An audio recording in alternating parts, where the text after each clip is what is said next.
뇌출혈 심각한 병인 건 맞습니다. 그 WHO 사무총장 하셨던 이종욱 사무총장님이 사망하셨고, 그거를 만약 발견 안 하고 그 시기를 지나면 나중에 안 터진다. 터질 가능성이 점점 높아집니다. 정말 이대로만 하시면 거의 한 우리나라의 90% 되시는 분들이 뇌졸중이 안 생길 겁니다. 두통이나 만성 어지럼증 이명도 전조 증상일 수 있다라고. 99.9% 틀린 말이죠. 혈압이란 말을 부정적으로 들으실 텐데, 혈압은 낮으면 사람이 죽어요. 바로 치료하게 되면 반드시 치료가 되는 병이기 때문에 이건 병도 아닙니다. 여러분의 구독, 좋아요는 영상 제작에 큰 힘이 됩니다. 서울대병원 이승훈 교수님과 함께 이야기 나눠보겠습니다. 안녕하세요. 안녕하세요. 네, 교수님, 많은 분들이 뇌졸중 하면 뇌경색이나 뇌출혈 같은 병을 생각하는데 특히 뇌출혈이 더 위험하다 이런 말씀을 하셨어요. 뇌출혈도 이제 두 가지 종류긴 한데, 뇌실질 출혈하고 지주막하 출혈 둘로 나눕니다. 근데 뇌실질 출혈은 우리나라에서 사망률이 한 20%가량, 그리고 지주막하 출혈은 50%까지도 되기 때문에 발생하고 거의 절반 가까이 사망할 수 있는 굉장히 심각한 병이고, 뇌경색은 사실 장애가 더 문제이고요. 한 1년 정도 돼도 사망률이 5%까지 정도밖에 안 됩니다. 그래서 뇌경색이 중증도는 좀 약하고 뇌출혈이 훨씬 더 심각한 병인 건 맞습니다. 후유증과 관련된 건 뇌경색이고 목숨과 관련된 거는 뇌출혈이네요. 네, 그러기도 한데 사실 뇌출혈 환자도 살아남으신 분들은 후유증이 심각하게 문제가 됩니다. 말끔하게 살아나시는 건 아니라서 후유증도 문제고 사망률도 문제가 되죠. 출혈이 생기면 뇌 안에서는 어떤 일이 벌어지는 거죠? 뇌라는 장기 자체가 우리 몸을 다 관장하는 굉장히 훌륭한 일을 하고 있는 곳인데, 실제 재생 기능이 거의 없어서 손상되면 바로 다 죽어버립니다. 근데 이제 또 뇌를 이제 보호하기 위해서 두개골, 뇌막을 3겹, 그다음에 뇌척수액까지 이렇게 둥둥 떠있게 온갖 보호 장치를 다 해놓던 게 뇌출혈에는 오히려 이제 문제가 돼서요. 출혈이 빡 생기면 새로운 종괴가 생기는 거라든지 새로운 압력이 생기다 보니까 뇌가 도망갈 데가 없어서 그래서 뇌압이 크게 올라가면서 사망의 원인이 됩니다. 그래서 일단 뇌출혈 자체는 멀쩡한 뇌에 들어온 혈액 때문에 새로운 종괴 효과, 그다음 뇌압 상승으로 뇌세포들이 지속적으로 죽어나가는 게 굉장히 중요한 사건이 됩니다.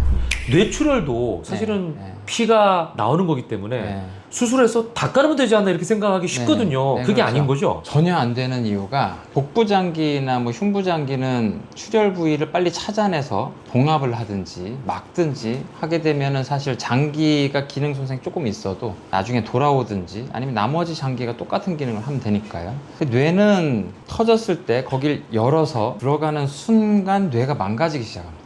뇌의 실제 비중이 거의 물과 같은 수준이라서 수술하는 사람이 만지는 것조차 뇌가 손상이 될 수 있거든요. 그래서 사실 이 뇌를 헤집고 들어가서 출혈 부위가 여기구나 하고 이렇게 찾아내는 과정에서 더 큰 손상을 주기 때문에 환자가 사망하게 됩니다. 그래서 건드릴 수가 없고, 그래서 아주 미세 수술로 지주막하 출혈 있는 부위를 찾아서 예전엔 클립으로 많이 했는데, 지금은 그것보다도 오히려 뇌를 열지 않고 들어가서 출혈 부위를 이렇게 살짝 막는 코일을 넣는 시술이 이제 오히려 더 선호될 정도로 최대한 안 건드리면서 살짝 막아야 되는 거예요. 그러니까 건드리는 것 자체가 뇌에 손상을 줄 수 있다 이 말씀이시네요. 네네. 사실 우리 뇌가 너무 중요한 곳이지만 너무 약해요. 그리고 그 물과 밖에 안 되는 비중에 아주 군데군데 신경세포들이 있어서 건드리는 족족 이제 손상이 된다, 그렇게 생각하실 수가 있겠습니다. 예. 자, 그렇다면 중요한 게, 그러니까 뇌에서 혈관이 터지기 전에 알아내는 방법인데 네. 그런 방법이 있습니까?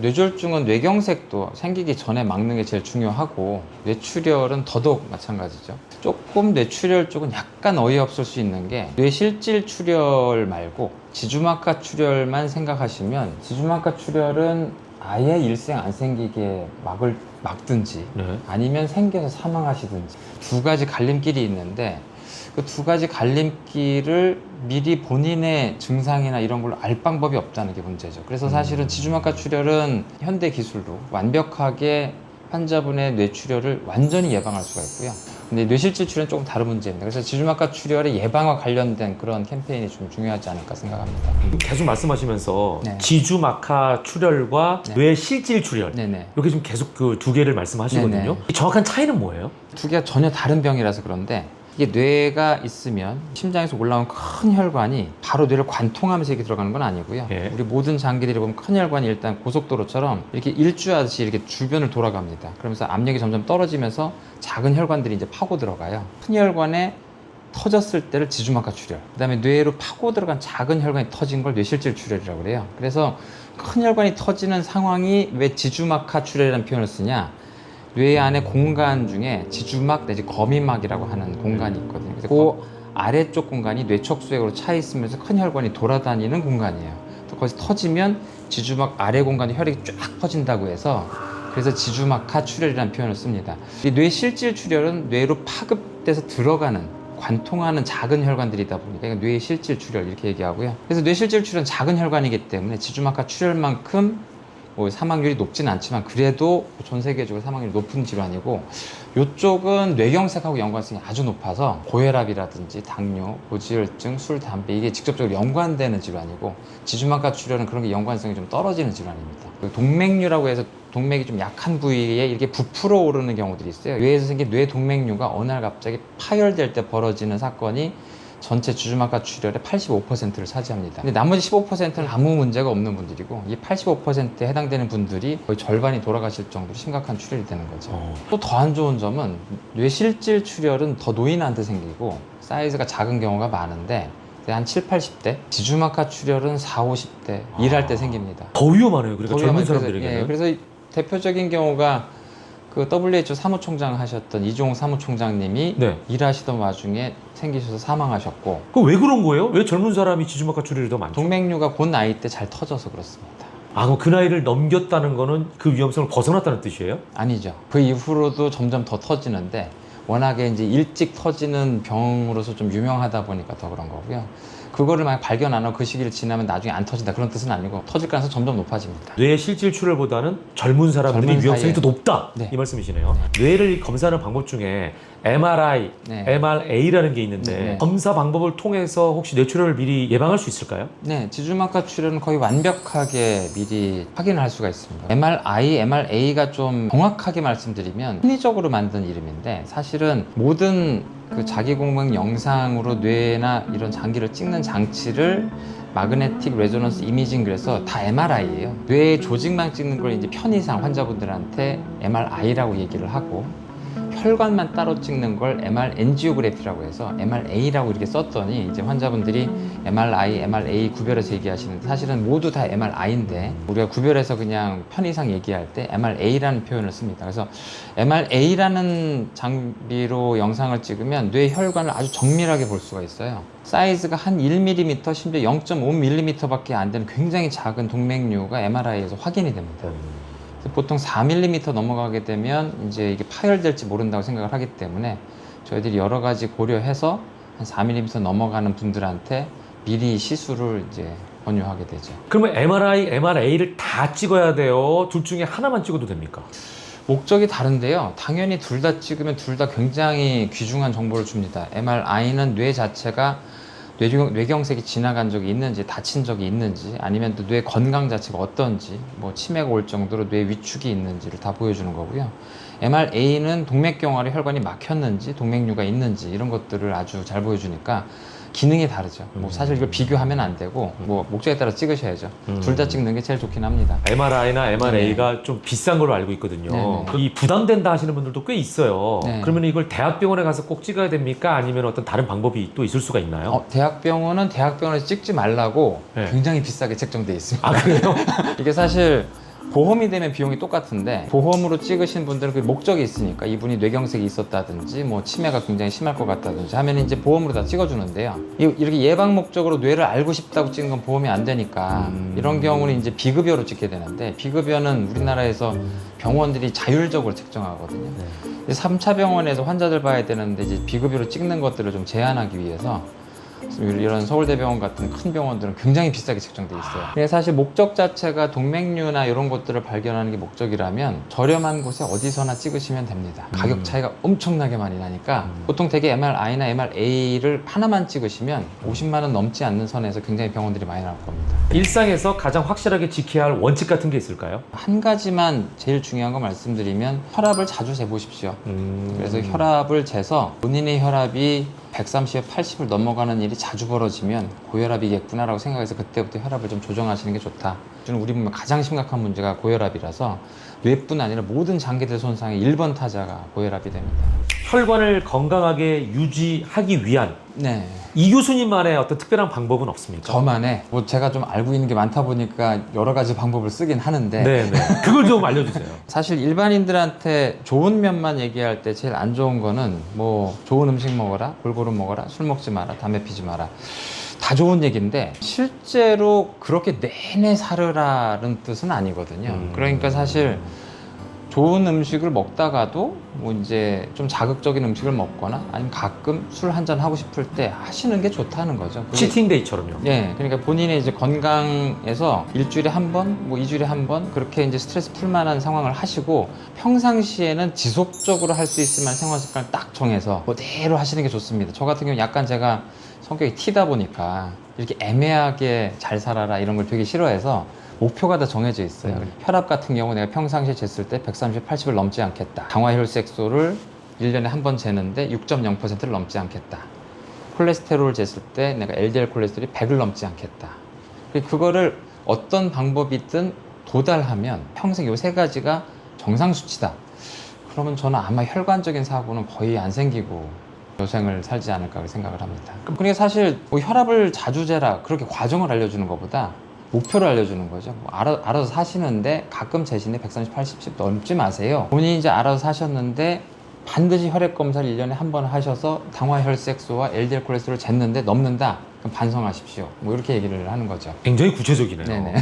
시청자분들이 뇌출혈과 관련해서 잘못 알고 있는 것들도 꽤 있을 것 같아요. 대부분은 이제 미리 알 수 있는 증상들에 대해서 얘기를 하시는데요. 본인이 이렇게 동맥류가 있든 없든 평상시에 두통이나 이런 걸로 알 방법이 있을 거라고 생각하시는 거죠. 완전히 무증상이라서 전혀 알 방법이 없습니다. 심지어 저희들이 우연히 발견한 동맥류 중에 정말 큰 분은 4mm 넘어가면 터질 가능성이 있다고 하는데 10몇 밀리미터도 있고요.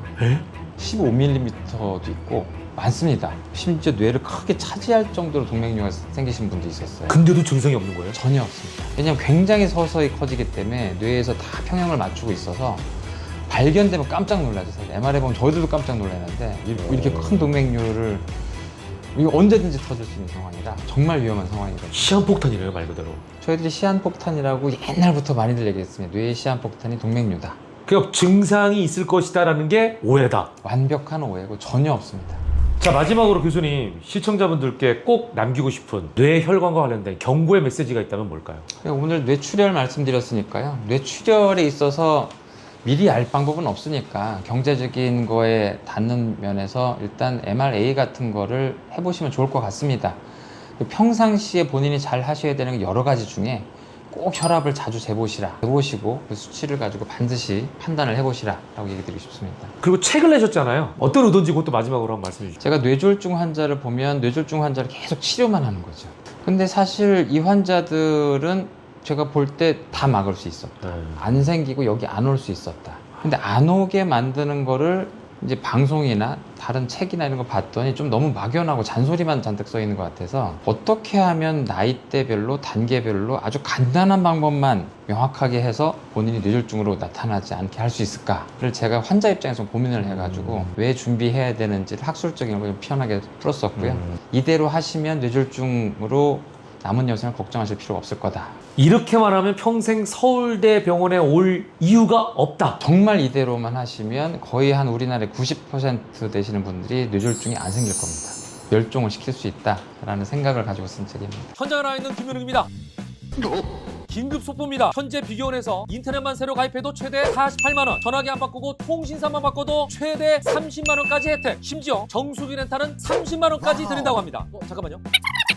추가 속보가 돌아왔습니다. 지인 추천 시 신세계 상품권 8만 원까지 무제한이라고 하는군요. 근데 이거 맞아? 1670-2521 또는 네이버에 비교원 검색. 지식의 길에서 봤어요라고 하면 비밀의 혜택까지 챙길 수 있습니다. 이거 비교원 대박인데.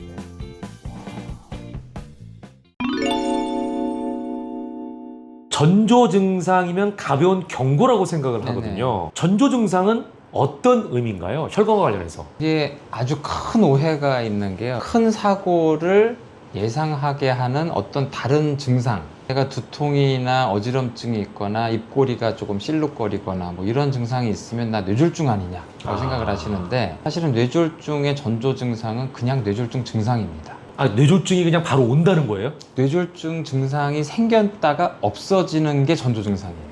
대개는 15분 정도를 넘지 않습니다. 발생하고 풀려버려요. 뇌졸중 증상이 되게 이제 반신불수해서 이제 한쪽 팔다리가 마비가 되거나 말이 어눌해지거나 말이 생각이 안 나거나 말을 못 하거나 이런 증상들이 생겼다가 몇 분 지났는데 갑자기 조금씩 돌아오면서 풀렸으면 이게 전조 증상이에요. 근데 그게 안 풀리면? 그냥 안 풀린 상태로 계속하면 뇌졸중이죠. 그리고 이런 전조 증상에 오시는 분들이 전체 한 20-30% 정도 됩니다. 예를 들어서 감기다 그러면은 네. 재채기를 한다든지 없는 거네요. 감기는 염증이기 때문에 서서히 빌드업을 하죠. 뇌졸중은 처음이 피크예요.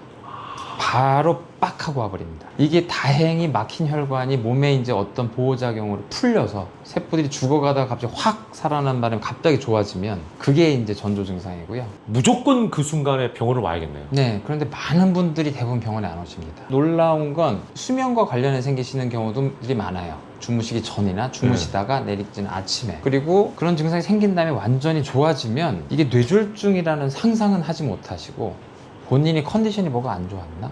내가 지금 팔다리가 뭐가 좀 불편한가? 내가 지금 이렇게 말이 잠깐 어눌했던 게 굉장히 뭐 신진대사가 안 좋은가? 마그네슘이 부족한가? 온갖 그런 생각으로 본인 나름대로 이제 몇 가지 방법을 해보시고 그냥 뭉개시는 경우가 많죠. 근데 그 순간에는 반드시 가야 되는 거네요. 실제로. 안 가시고 40-50%가 이틀 이내에 더 심한 뇌졸중입니다. 여러 방송을 보면요. 지금 교수님께서 말씀하신 좀 다르게 오래된 두통이나 만성 어지럼증도 또는 이명도 전조 증상일 수 있다라고 얘기하는 걸 본 적이 있는데 그럼 이건 틀린 말입니까?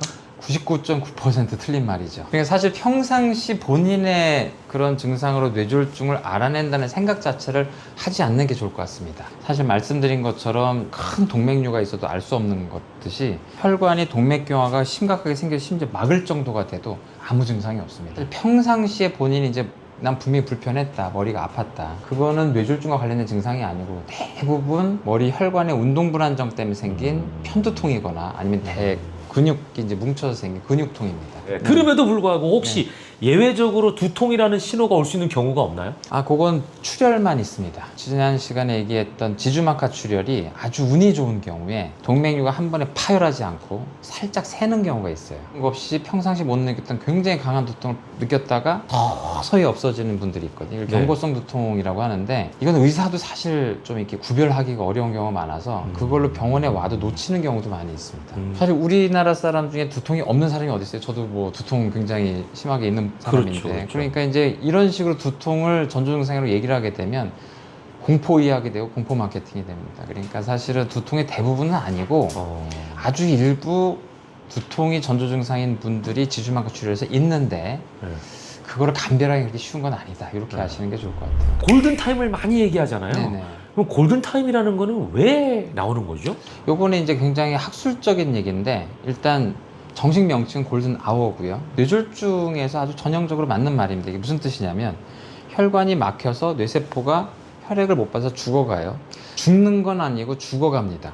무슨 뜻이냐면 혈액이 이게 다 막 거미줄처럼 돼 있는데 자기들이 혈관 영역이 있어요. 이만큼은 내가 산소와 포도당을 줄게. 그러면은 주변부는 다른 혈관하고 겹치는 부위라서 혈액의 부족한 게 좀 덜 해요. 그러니까 이 혈관 때문에 이만큼 죽어야 되는데 막히고 나면 중심부부터 죽고 점점점 죽는 부분이 넓어집니다. 그런데 재밌게도 뇌경색 환자는 이 죽어가는 부위도 전혀 기능을 못해요, 초반엔. 그러니까 이게 무슨 뜻이냐면 여기를 우리가 피넘브라, 반음형 부위라고 하는데 중심부 죽은 부위 말고 죽어가는 부위가 환자분 입장에서는 산소와 포도당이 충분하게 오지 않는데 생명이 끊어지지 않은 세포예요. 이제 학생들한테 비교하자면 너희들한테 지금 3일간 밥을 주지 않으면 너희들이 죽었냐? 그럼 죽진 않았는데 학생이 할 일은 공부니까 공부할 수 있냐? 공부 못하겠다고. 못하죠. 그 상태예요. 얘네들이 자기 신경세포의 기능을 안 하고 있어요. 그러니까 환자가 엄청 상태가 심각한데 이걸 만약에 혈전을 풀어준다 그러면 죽은 부위는 포기해요, 의사도. 죽어가는 부위를 갑자기 살려요.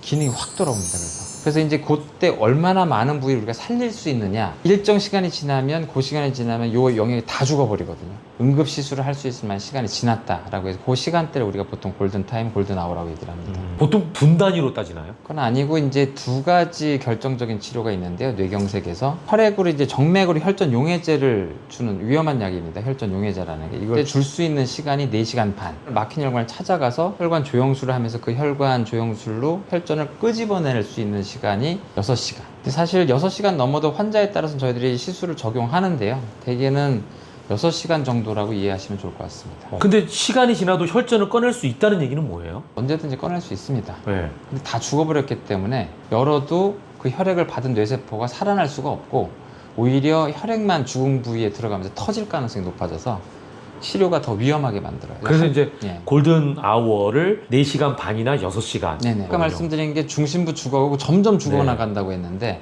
빨리 할수록 죽은 부위를 최소화할 수 있는 거죠. 뇌졸중에 의해서 이 환자분이 그 자리에서 기절하거나 쓰러졌다 네. 라고 할 경우에 현장에서 가족이 할 수 있는 3가지 정도만 좀 알려주시겠어요? 처음에 보자마자 일단 구별을 하셔야 되는 건 의식을 잃었나, 잃었다 안 잃었다는 게 어떤 의미냐면 완전히 깊은 숙면을 취하는 것처럼 전혀 반응이 없냐, 아니면 환자분이 헛소리하고 전혀 대화는 되지 않는데 눈을 뜨거나 움직이느냐, 그 차이를 보라는 얘기예요. 그래서 환자분이 그래도 움직이고 부적절하지만 반응을 하고 있다, 그럼 의식이 있는 거예요. 완전히 깊은 수면을 한 사람처럼 전혀 움직이지도 않고 눈도 뜨지 않는다, 그러면 의식이 없는 경우는 심장마비 가능성이 있고 의식이 있는 경우는 뇌졸중 가능성이 높습니다. 그래서 일단 그 상태를 빨리 보시고 코에 잠깐 숨을 쉬는지를 잠깐만 보시고 본인이 119를 하든지 옆에 사람이 계시면 119 연락해달라 하고서 의식이 없다면 그때부터 무조건 심폐소생술을 해야 됩니다. 이렇게 해서 대개 심장마비인 경우에 우리나라에서 병원에 올 때까지 살릴 수 있을 만한 가능성이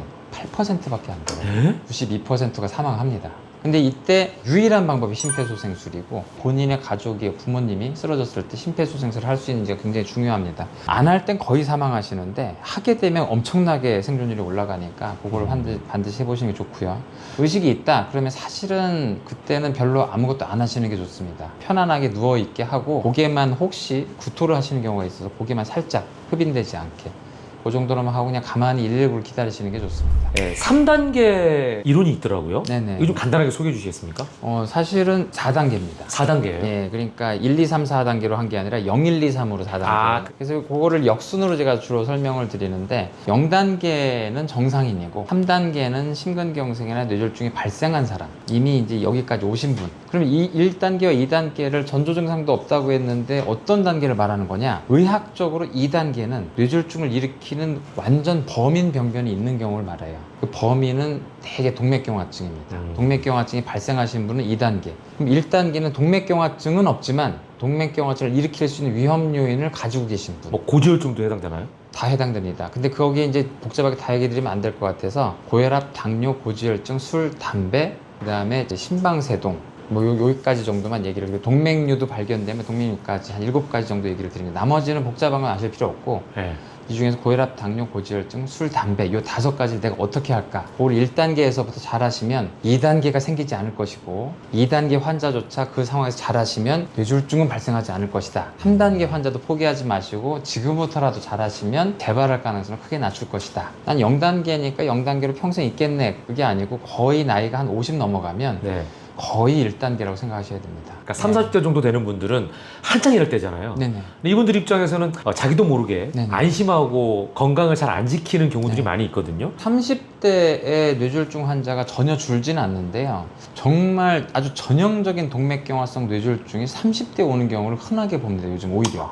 더 많이 보는데 예전에는 희귀질환자가 많았으면 요즘은 그냥 전통적인 뇌졸중 환자가 30대에 많이 생기네. 굉장히 빨라졌네요. 굉장히 빠른 분들이 있는데 그분들의 딱 몸만 봐도 생길만 하다라는 느낌이 들 정도로 비만하시고 그리고 이제 본인의 고혈압, 당뇨, 고지혈증을 이미 얘기를 많이 들었어도 포기하고 관리 안 하시고 이러신 분들이 30대에도 생깁니다. 20대까지는 그냥 뭐 밤새고 술 마셔도 괜찮다고 느끼지만 30대에 그러신 분들 거의 없잖아요. 몸이 일단 삭기 시작하셨어요. 그러니까 30대가 되면 기본적으로 제가 말씀드린 혈압을 재보고 뭐 술을 끊으라고 가서 할 건 아니지만 절주하시고 담배는 절대 끊으시고 혈압 재보시고 당뇨 고지혈증을 감시하시고 그러시는 행동이 필요합니다. 교수님께서 방아쇠를 당기는 순간들이 있다 네. 말씀을 하셨거든요. 시청자 입장에서는 뭘 줄여야 합니까? 방아쇠를 의미한 건 제가 모델을 책에서 두 가지를 설명드렸는데 2단계의 동맥경화증을 총으로 따지면 장전했다는 의미로. 근데 총이라는 게 장전을 안 하고 방아쇠 당긴다고 나가지 않고 장전을 했지만 방아쇠를 안 당기면 또 나가잖아요. 둘 다가 필요하잖아요. 동맥경화가 있는 상황에서 딱 그날 그걸 발생시키는 요인을 제가 방아쇠라고 표현을 한 건데요. 방아쇠를 만드는 요인은 사실은 대개는 신체적, 심리적 스트레스가 굉장히 오랫동안 지속되는 상황들입니다. 많은 환자분들이 건강생활을 하다가 얼마 전에 뭐 부모님이 돌아가신 애가 한두 달 전부터 너무 인간답지 않게 술도 많이 마시고 힘들게 살았다. 아니면 요즘 직장에서 너무 야근이 많고 잠도 못 자고 굉장히 많이 고통스러웠다. 아니면 본인 스스로도 본인 몸을 굉장히 다이어트를 심하게 하고 뭐 굉장히 몸을 가혹하게 굴었다. 이런 상황일 때 방아쇠를 당기는 경우들이 많아요. 본인이 동맥경화 있다는 걸 증상으로 알 방법이 없어서 모르고 있다가 갑자기 그런 가혹한 생활을 갑자기 하기 시작을 했을 때 뇌졸중이 그날 딱 생길 경우가 되게 많다는 거죠. 언제 이게 터질지 모르는 그 공포심이 어마어마할 것 같아요. 네네. 제가 012 단계에 해당되는 위험 요인을 증상으로 알 방법이 없고 고혈압, 당뇨, 고지혈증 다 자각 증상이 없는 위험 요인들이고 동맥경화가 아무리 심해도 알 방법이 없다고 했잖아요. 근데 아주 간단하게는 여러분들 근처 병원에서 가서 목동맥 초음파, 경동맥 초음파를 해보시면 몇만 원 안 할 텐데요. 굉장히 쉽게 목 혈관을 다 보면서 동맥경화가 어느 정도 있는지를 확인하게 됩니다. 대부분은 정상이실 텐데 목동맥에 동맥경화가 있으면 사이즈가 작아도 있으면 동맥경화가 목에 있으니까 목이 위험하다 이 뜻이 아니고 동맥경화가 생기는 위험 요인은 몸 전체에 작용하고 있기 때문에 여기를 하는 이유는 몸 전체 동맥경화를 보기 위한 지표라고 생각하셔야 돼요. 여기에 내가 있으면 몸 전체에 있겠구나. 내가 지금 이미 2단계구나 라는 자각을 가지고 그때부터는 좀 정밀 검사를 하시면서 위험률을 철저히 관리하셔야죠. 그래서 공포감을 가지실 필요 없이 아주 간단하게 초음파를 해보시면 본인의 동맥경화 정도를 알 수 있습니다. 그러니까 정기적인 건강 검진이 굉장히 중요하네요. 이 부분에서. 한 번이라도 해보시면 됩니다. 한 번도 안 가서 문제라서 목동맥 초음파를 해보시고 네. 만약에 동맥경화 없다 그럼 5년 뒤쯤 10년 뒤쯤 하십시오. 정확관리 잘 하시고 있다 그러면 이제 그 다음부터는 본인도 걱정되실 테니까 1년에 한 번, 2년에 한 번 정도 하면서 잘하지 않는지를 보시는 게 좋습니다. 아까 이제 전조 증상은 없지만 한번 왔다가 가는 경우 있잖아요. 네네. 그 다음 행동 시나리오를 좀 알려주세요. 구체적으로. 전조 증상이 생겼다는 얘기는 뇌졸중 증상이 생겼는데 없어졌다 아니면 계속 있다 뭐 살 계속 있는 분들 같은 경우에는 정말 병원에 안 오시는 비율이 한 10% 정도라고 할 정도로 왜냐면 계속 불편하고 있기 때문에 고민하다가 시간이 지난 다음에 결국엔 119를 하거나 병원에 오세요. 전조 증상은 생겼다가 없어지시는 분들이니까 없어지신 분들은 내가 지금 아까 얘기한 것처럼 민폐가 아닌가 생각하실 텐데 그냥 정상인 상태에서 내가 지금 마비가 있다 풀렸어요 라고 하면 119가 놀래서 옵니다. 무조건 데리고 와요. 데리고서 근처 아무리 정상인 걸 확인해도 그 의료인들끼리 하는 표현이 있는데 TIA 환자다 이런 표현을 하면서 갈 겁니다. 이게 Transient Ischemic Attack의 약자고 이게 이제 일과성 허혈 발작이란 뜻이지만 이 일반인들이 얘기를 편하게 하기 위해서 전조 증상이다 이렇게 표현을 하거든요. 그래서 TIA라고 이제 의심이 되는 환자라고 병원에서는 오게 되면 정상인데 왜 왔냐 그게 아니고 1차로 일단 빠른 속도로 환자분을 검사를 합니다. 그래서 환자분의 상태가 진짜 전조 증상인지 아니면 의심되지 않는지 정말 전조 증상이 아니다라고 하면은 그 자리에서 오래 걸리지 않고 퇴원하게 되고요. 전조 증상이 조금이라도 의심된다 그러면 이제 하루 이틀 입원하게 됩니다. 입원하면서 환자분한테 예방약자 이런 것들 집중적으로 해서 뇌졸중이 안 오게 만들죠.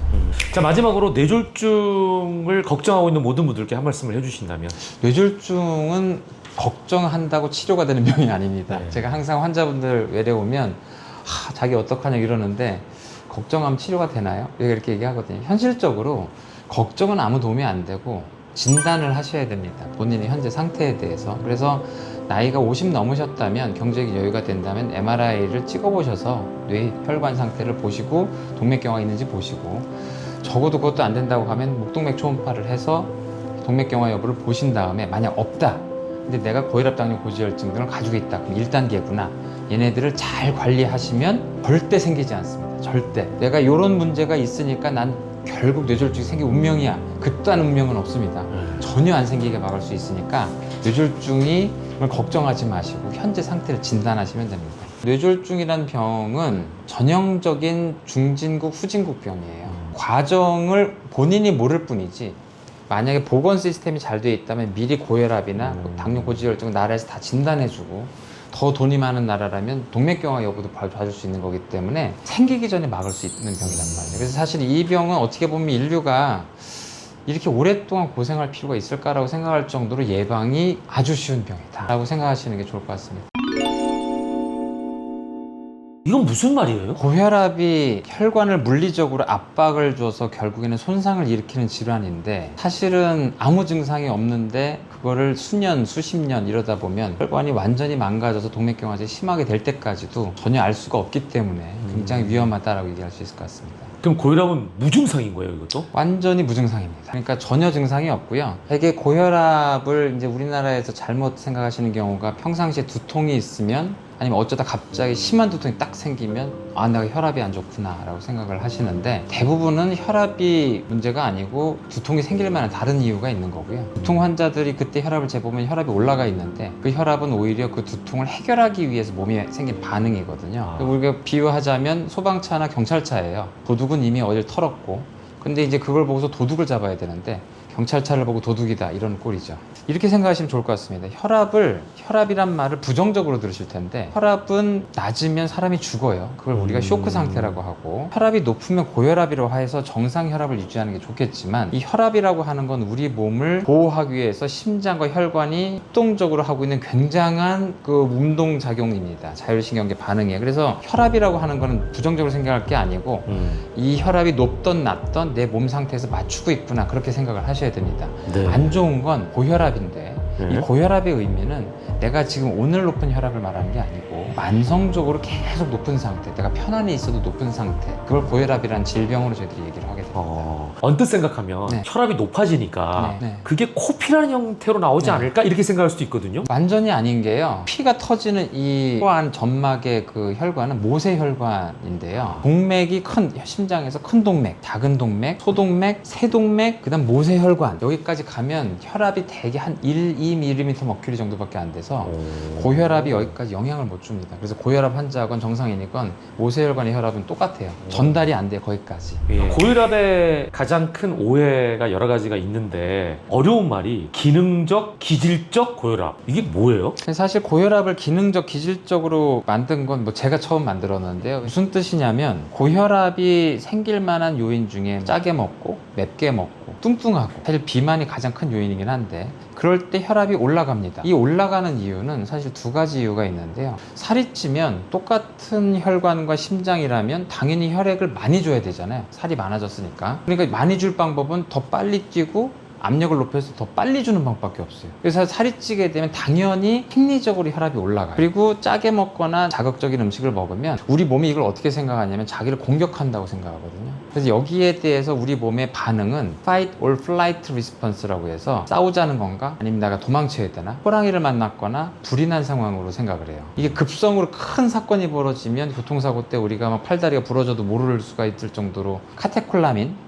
노에피네프린, 에피네프린 이런 호르몬들인데 짜게 먹거나 그렇게 먹으면은 그래도 자기가 공격받는다고 생각을 해서 혈압을 올리게 됩니다. 이렇게 혈압이 올라가면 혈관은 정상이기 때문에 혈압이 올라간 상태를 제가 기능적 고혈압이라고 표현을 해요. 근데 기능적 고혈압이면은 혈관이 망가지지 않았으니까 이 요인이 제거되면 정상으로 돌아옵니다. 제거하면 되죠. 즉 자극적으로 안 먹으면 되고 살을 빼면 됩니다. 그런데 이 요인이 지속적으로 자기 생활 습관인 분들이 많다 보니까 결국에는 이 높은 혈압을 혈관들이 견디다가 망가지기 시작해요. 망가지는 게 대부분 다 혈관벽이 딱딱해져 탄력성을 잃기 시작하는데 이 탄력성을 잃으면 자연스럽게 혈압이 저절로 올라가서 이때는 그 문제를 해결했어도 고혈압이 됩니다. 이때를 기질적 고혈압 이렇게 나누거든요. 기능적 고혈압인 상태에서 30, 40대일 때 처음에 이제 이분이 그런 생활 습관이 그랬다 그러면 6개월 정도를 정상 생활 습관으로 건강한 생활 습관으로 하도록 유도를 해봐요. 그러면 환자분이 했는데도 안 돌아온다 아니면 하지 않는다 그럼 약을 줘야 됩니다. 왜냐하면 안 할 것 같은 환자이기도 하고 아니면 이미 기질적 고혈압 가능성도 있어서 그래서 약을 줘보고 이렇게 해서 정상 혈압을 만들었다가 나중에 이분이 이제 정상적인 건강 생활을 해서 돌아온다. 그럼 그때 봐서 혈압약을 끊어보는데 끊을 수 있다. 기능적 고혈압이라는 상태일 가능성이 높은 거죠. 끊었더니 다시 고혈압이 된다. 이미 그럼 혈관이 망가진 상태라서 기질적 고혈압 상태일 가능성이 높습니다. 그래서 이 두 가지를 다 합쳐서 놓고 보면 고혈압이라는 게 본인이 지금 가역적으로 돌아갈 수 있는 상태냐 못 돌아가는 상태냐 그 부분을 좀 약간 건강생활 습관을 하면서 진단을 해보시는 게 좋죠. 그러니까 사실 혈압약을 먹으면 평생 먹는다는 오해가 생긴 이유가 오해이기도 하고 대부분은 또 그래서 그런데요. 혈압약을 먹을 단계이신 분들이 대부분 기질적 고혈압 상태에서 약을 먹기 시작하는 경우가 많거든요. 그러다 보니까 약을 끊으면 금방 며칠 안 돼서 또 고혈압이 돼버리기 때문에 평생 먹을 수밖에 없는 거죠. 그래서 요거를 이제 잘못 생각을 하세요. 내가 약을 지금 먹었으니까 못 끊는 거 아니야. 그게 아니고 환자분의 상태 때문에 약을 먹을 수밖에 없다는 게 중요한 거지. 환자분이 기능적 고혈압 상태였는데 약을 먹었기 때문에 나는 기질적으로 넘어간다는 뜻이 아닙니다. 기질적 고혈압인 상태인데 네. 야 나는 내가 의지로 끊을 수 있어라고 네. 생각하고 약을 끊으면 위험하네요. 위험할 뿐만 아니라 대개 이제 끊는다고 생각하시는 게 아니고 애초에 약을 안 받으려고 하세요. 계속 자기가 어떻게든 정상 혈압으로 만들어 돌아올 테니까 기다려달라. 환자분이 안 오시죠 이제. 그래서 사실 예. 고혈압 환자의 절반, 많이 보면 한 70%가 적절한 혈압 치료를 받지 않고 있습니다.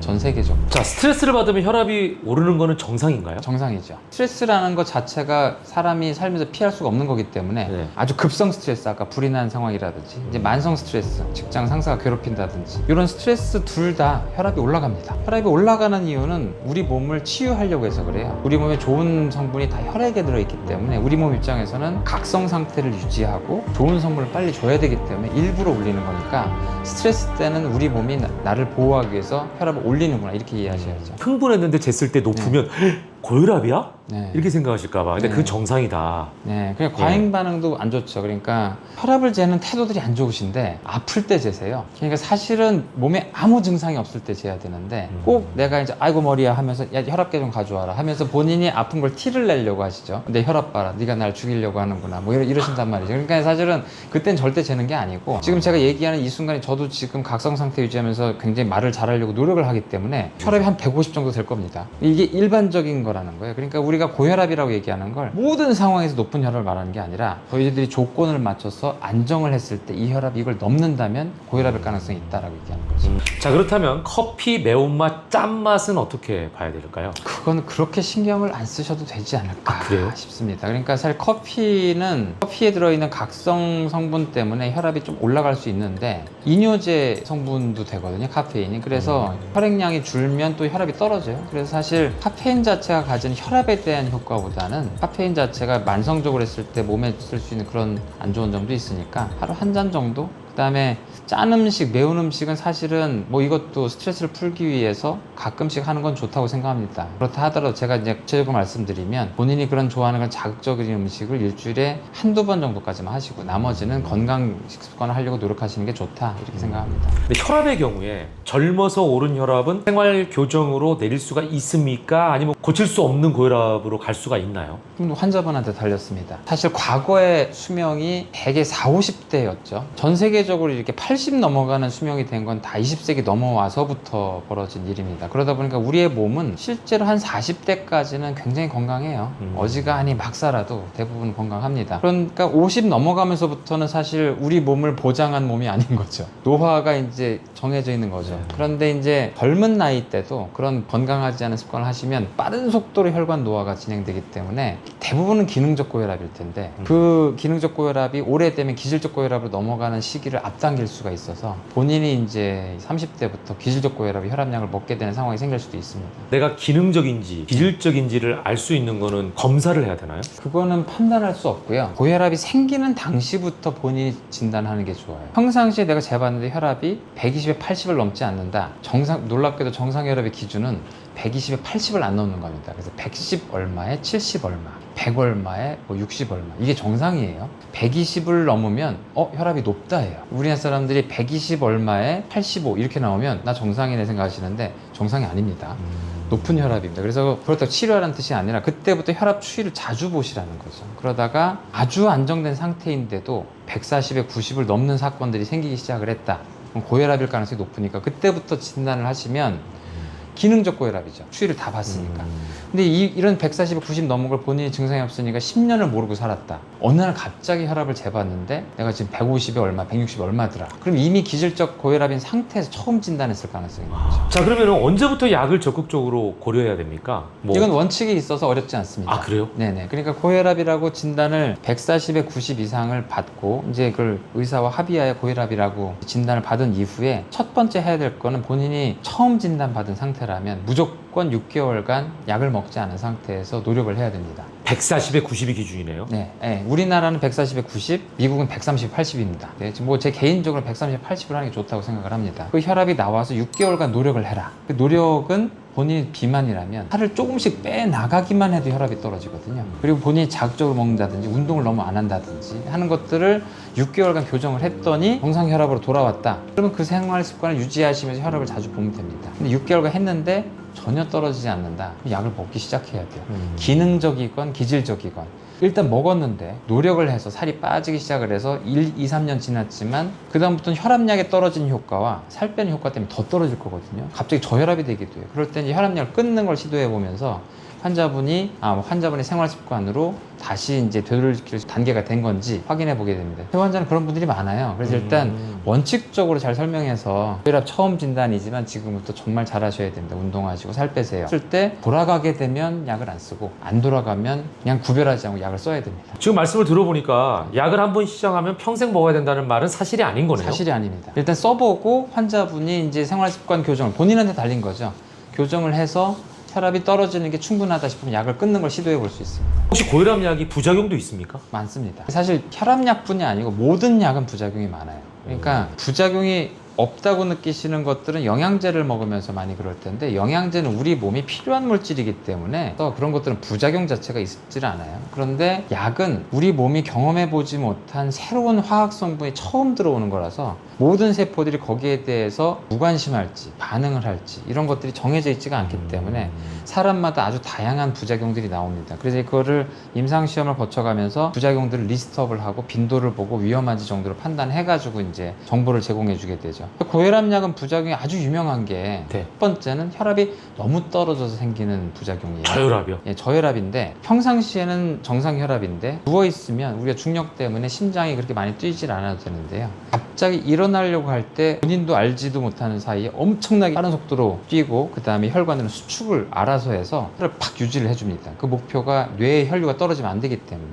떨어지면 이제 누웠다가 일어나는 걸로 실신해요. 바로 실신합니다. 그런데 그걸 딱 맞춰주는 거예요. 그런데 약을 먹게 되면 그 반응을 약간 억제하게 되면서 기립성 저혈압으로 기립성 어지럼증을 느낄 수가 있어요. 그래서 누웠다가 일어날 때 찡하고 어지러운 게 느껴지면 혈압약 부작용이죠. 이건 남자 여자 다 생길 수 있고요. 특히 이제 또 남자분 같은 경우에는 이제 성기능 장애가 생길 수 있어요. 이 발기라고 하는 작용이 명확하게 이제 해면체에 혈액이 들어가서 만드는 과정이기 때문에 혈액량이 충분히 차지 않아서 발기가 이제 정확하게 잘 되지 않고 발기부전이 될 수 있습니다. 근데 이 두 가지 부작용은 혈압약을 처음 쓸 때 많이 나타나고요. 환자분한테 정상 혈압을 맞추면서 부작용은 서서히 없어지거든요. 그래서 적응이 돼서 한두 달, 두세 달 되면 이제 적응이 될 만한 부작용들입니다.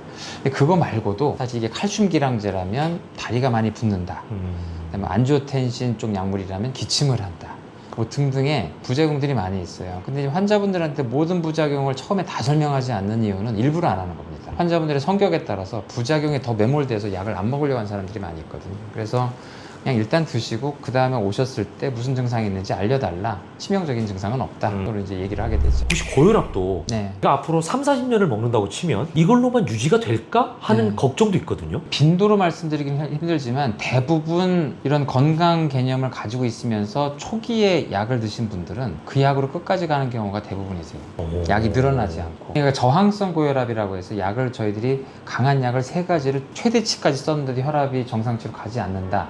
저항성 고혈압이라고 하는데 저항성 고혈압 환자들 때 되신 분들은 거의 대부분 진짜 99.9% 고혈압을 잘 관리해서 저항성 고혈압을 간 게 아닙니다. 정말 끝까지 약을 안 먹거나 계속 약을 이제 불충분하게 먹거나 하면서 오히려 고혈압에 계속 내성이 생겼기 때문에 돌아가지 못하는 분들이 많아요. 그러니까 절대로 잘못 생각하신 건 혈압약을 처음 먹었을 때 내가 혈압약이 점점 늘어나더라. 그게 아니고 고혈압이 잘 관리가 안 됐기 때문에 늘어나는 것이기 때문에 건강 개념을 가지고 저용량으로 시작한 고혈압약이 평생 갈 가능성이 높다.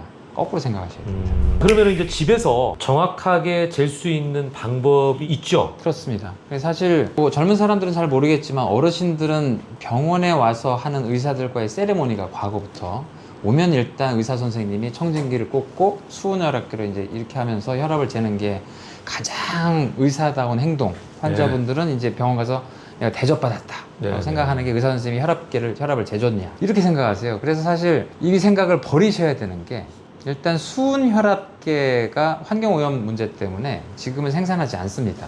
그 전에 이미 과학기술의 발전으로 전자혈압계와 수은혈압계 동일한 정확도를 가지게 됐어요. 근데 이 전자혈압계는 병원에만 있는 게 아니라 전 세계 다 굉장히 저렴한 가격에 다 풀려 있는데 대부분 다 인증을 받고 아주 정확하게 혈압을 보여줍니다. 그러니까 집에서 재시면 됩니다. 그래서 혈압계를 한 5에서 10만 원 사이 정도를 사시면 됩니다. 비싼 거 사지 마시고. 그래서 혈압계 팔뚝과 심장은 동일한 높이에 있으니까 한 요 정도 동일한 높이의 혈압계를 두시고서 편안하게 이렇게 보시고 옷은 여기 일단 벗으시는 게 좋습니다. 한 2분 정도를 이렇게 즐거운 생각을 하셨다가 그 다음에 이제 버튼을 누르고 혈압이 이제 부풀어 가지고 혈압을 재면 그 혈압을 보지 말고 지우시고 다시 한번 재셔서 두 번째 재는 혈압이 이게 내 혈압이구나 하시면 됩니다. 그래서 이 혈압을 언제 재냐 하면 오전 10시 정도가 좋고요. 그때 하필 내가 가족끼리 싸워서 신경이 쓰이고 뭐 신경 쓰이는 전화를 했다 이러면 재면 안 되고요. 아주 편안한 상태에서 불편한 데도 없을 때 그럴 때만 재는 게 혈압 재는 방법입니다. 의외로 자고 일어났을 때가 아니라 10시네요? 네, 그 자고 일어났을 때가 제일 혈압이 높아집니다. 우리 몸의 생리적인 주기가 일어나자마자 우리 몸의 각성을 하기 위해서 계속 혈압을 높여요. 그러다가 오후가 되면 제일 많이 떨어져요. 그래서 이 반응이 있는 거를 우리가 즐겨 보기도 하고요. 그 다음에 잠을 자서도 수면 중에 혈압이 충분히 떨어지는지를 보게 됩니다. 그래서 오전에 일어나서 바로 혈압을 재게 되면 고혈압이라고 과잉 진단받을 가능성이 있어서 어느 정도 활동을 하고 충분히 안정을 했는데 제가 추천하기 한 10시쯤이 낫지 않을까 그렇게 생각합니다. 시청자들이 건강한 혈압을 위해서 오늘 당장 바꿀 수 있는 몇 가지 생활 습관도 좀 알려주시기 바랍니다. 일단 첫 번째는 고혈압은 증상이 없으니까 본인의 증상으로 혈압을 추측하지 말라. 두 번째는 당장 혈압계를 구입해라. 혈압은 병원 가서 재는 게 아니다. 본인 스스로 집에서 재는 것이다. 장난감이라고 생각해라 라고 얘기를 드리고 싶고, 그 다음에 만약에 고혈압이라고 진단을 받은 상황에서는 약 먹는 걸 두려워하지 마라 라고 얘기 드리고 싶습니다. 고혈압을 내가 약을 먹으면 평생 먹는다 이런 개념 자체보다 이렇게 거꾸로 생각하시는 게 좋아요. 혈압이 높은 기간은 무조건 본인 인생에 손해가 되는 기간입니다. 내가 고혈압 환자여도 혈압약으로 정상을 만들었으면 정상 혈압 환자예요. 고혈압이란 운명처럼 혈압 환자 진단을 받는 게 아니고 고혈압이어서도 혈압약으로 정상으로 떨어뜨리면 고혈압이 없는 사람인 겁니다. 사실 그래서 고혈압이라는 건 정말 두려워할 필요가 없고, 그동안은 엄청난 의학기술 발전으로 너무 많고 너무 싼 혈압약이 많이 나왔어요. 지금은 제약사들이 혈압약을 잘 개발 안 해요. 끝났거든요. 너무 많은 좋은 약들이 있어서 본인의 고혈압을 치료를 못할 리가 없습니다. 초기에 일찍 하시기만 하면 분명히 잘 치료되니까 걱정할 병이 아닙니다. 음식은 뭘 좀 조심할까요? 제가 좀 약간 비과학적으로 넘어가는 경우들이 많아서 좀 얘기를 좀 자제하는 편인데, 사실 건강하게 드신다고 하는 거는 우리가 영양분이라고 하는 탄수화물, 지방, 단백질을 일정한 비율로 잘 드시기만 하면 됩니다. 다만 이게 이제 자극적인 성분, 매운맛은 우리 몸에서 통증으로 느끼기 때문에, 그리고 짠 음식도 많이 짜게 되면 그것도 역시 우리 몸에 스트레스로 받아들이게 되니까 혈압이 올라간단 말이에요. 그러니까 사실 근데 그렇게 얘기해가지고 이게 무슨 수도승이나 승려처럼 밥을 먹으라고 얘기를 하는 것 같으니까 그렇게 먹으라고 하면 또 누가 계속 먹겠어요. 그러니까 비현실적인 거죠. 네, 비현실적입니다. 그러니까 사실 골고루 잘 드시고 다만 자극적인 음식은 좀 피하겠다는 생각을 가지고 좀 사시는 게 좋고, 그리고 이제 자주 혈압을 재봐서 내가 정상 혈압이라면 지금 정도 식습관을 유지하자, 그 정도 편하게 생각하시는 게 좋을 것 같습니다. 그리고 수면 같은 경우가 환자분의 혈압에 크게 영향을 주는데, 수면이라는 게 많이 자도 스트레스고 적게 자도 스트레스가 되는 것이기 때문에 대개는 한 7시간 정도가 건강에 좋은 수면이 됩니다. 그래서 7시간 정도를 잘 자기 위해서 노력을 하시고 규칙적인 습관을 하시고, 운동은 굉장히 중요한 부분인데 사실 제가 운동을 많이 강조를 안 하는 이유는 사실 운동 기본이거든요. 근데 운동을 강조하게 되면 어떤 운동을 얼마나 세게, 그리고 모든 사람이 똑같이 이렇게 받아들인 경우가 있어서 그렇습니다. 근데 젊은 나이일 때는 과도한 좀 심한 운동을 하셔도 되지만, 제가 많이 보게 되는 60대 이상 70대 계신 분들은 사실은 걷기만 해도 다행인 경우가 많아서 일반적으로 말씀드릴 수 있는 건 이거 이상은 해라 라고 말씀드리는 게 하루에 1시간 정도 걷게 되면 걸음이 빠르신 분들은 되게 10,000보까지 걷게 되거든요. 그러니까 7,000보 이상 걷는 걸음 정도의 운동은 하루에 꼭 하시는 게 좋다. 이 고혈압에 대해서 염려하시는 모든 분들께 네. 마무리 멘트로 해주실 게 있을까요? 고혈압은 집에서 진단하시고 바로 치료하게 되면 반드시 치료가 되는 병이기 때문에 이건 병도 아닙니다. 교수님 오늘 말씀 고맙습니다. 네, 감사합니다.